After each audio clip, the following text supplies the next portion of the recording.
అందరికీ నమస్కారం అండి. రేపు పూరి జగన్నాథ రథయాత్ర సందర్భంగా ఈ రథయాత్ర యొక్క విశేషాల గురించి తెలుసుకుందాము. ఒడిశా రాష్ట్రం పూరి నగరంలోని జగన్నాథుని తీర్థయాత్ర అంటే ఎంతో పవిత్రమైనది.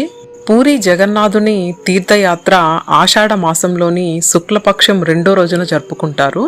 ఈ నేపథ్యంలో జూలై 7వ తేదీన ఇది ప్రారంభమవుతుంది. జూలై 7వ తేదీ ఆదివారం ప్రారంభమై జూలై 16వ తేదీన ముగుస్తుంది. ఈ పవిత్రమైన యాత్రలో బలరాముడు తన సోదరి సుభద్ర కూడా ఉంటారు. ఈ జగన్నాథుని రథయాత్రలో పాల్గొనడం వల్ల అన్ని తీర్థయాత్రల ఫలాలు లభిస్తాయని గట్టి విశ్వాసం. ఈ సందర్భంగా జగన్నాథుని రథయాత్ర ఎప్పుడు ప్రారంభమైంది అనే ఆసక్తికర విషయాల గురించి తెలుసుకుందాము. పురాణాల ప్రకారం పూరి జగన్నాథుని రథయాత్ర 12వ శతాబ్దంలో ప్రారంభమైందని చరిత్రకారులు చెప్తున్నారు.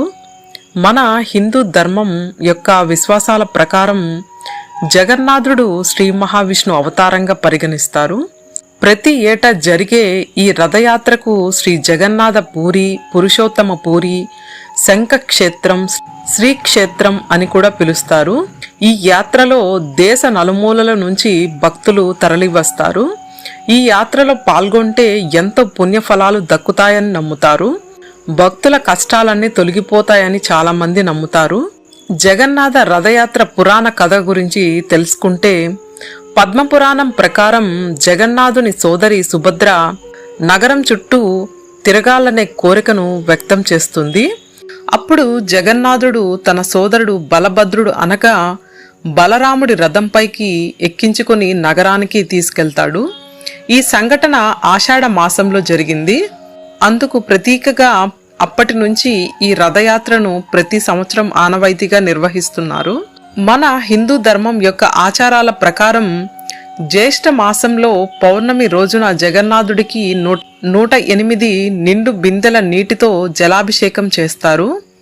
ఇక్కడ మనం గమనించాల్సిన మరో ముఖ్యమైన విషయం ఏమిటంటే, జగన్నాథుని అభిషేకానికి ఉపయోగించే నీటిని బావిలో సంవత్సరానికి ఒక్కసారి మాత్రమే తెరుస్తారు. అందుకే ఈ యాత్రను సన్నయాత్ర అంటారు. ఈ యాత్రలో జగన్నాథుడు, బలభద్రుడు, సుభద్రుల దర్శనం తర్వాత గండీచ ఆలయానికి చేరుకుంటారు. ఇది తన అత్త నివాసం అని స్థానికులు చెబుతారు. ఇక్కడికి చేరుకున్న తర్వాత భగవంతుడు తన తల్లి తయారు చేసిన రుచికరమైన వంటకాలను స్వీకరిస్తాడు. ఆ తర్వాత 7 రోజుల పాటు ఈ ఆలయంలో విశ్రాంతి తీసుకుంటారు. ఈ రథయాత్రను తయారు చేసేందుకు ప్రతి సంవత్సరం కొత్త వేప చెట్టు, కొత్త కలప, కొత్త వెదురు బొంగులను మాత్రమే వాడుతారు. ఈ ప్రత్యేకమైన చెక్కను దారు అంటారు. ఈ రథాన్ని నిర్మించేందుకు ఉత్తమమైన కలపను ఎంపిక చేసిన తర్వాతే ఈ చెక్కతో రథం తయారు చేస్తారు. ఈ విధంగా ఎంతో ఆసక్తికరమైన, ఎంతో విశిష్టకరమైన పూరి జగన్నాథుడు రథయాత్ర గురించి తెలుసుకున్నాము. జై శ్రీకృష్ణ.